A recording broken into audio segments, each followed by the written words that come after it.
অনুপ্রেরণীয় শিক্ষণীয় একটি গল্প। একদা এক জঙ্গলে এক বৃদ্ধ লোক ঘোরাফেরা করছিল। তিনি দেখতে পেলেন একটি ছোট বিড়াল একটি গর্তে পড়ে গেছে। তিনি দেখলেন বিড়ালটি গর্ত থেকে বেরিয়ে আসতে খুব চেষ্টা করছে, কিন্তু তবুও বের হতে পারছে না।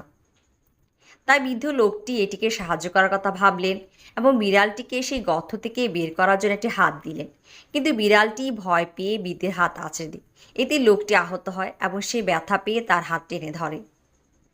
বিড়ালের এই আক্রমণ সত্ত্বেও তিনি বারবার বিড়ালের হাতে হাত দেওয়ার চেষ্টা করেন। সে পথ দিয়ে যাওয়া একজন পথচারী এই দৃশ্য দেখে অবাক হয়ে চিৎকার করে বলল, বৃদ্ধ পথিক, বিড়ালটিকে সাহায্য করা বন্ধ করুন, এটি নিজেই সেই গর্ত থেকে বেরিয়ে আসবে।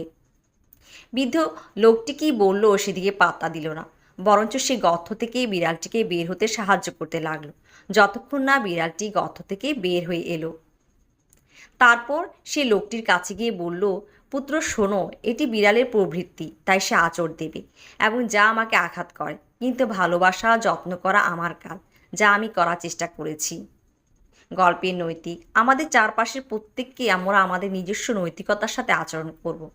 তারা আমাদের প্রতি কীরূপ আচরণ করলো তা দেখে না, আর এটাই সত্যিকারের যত্নশীলতা।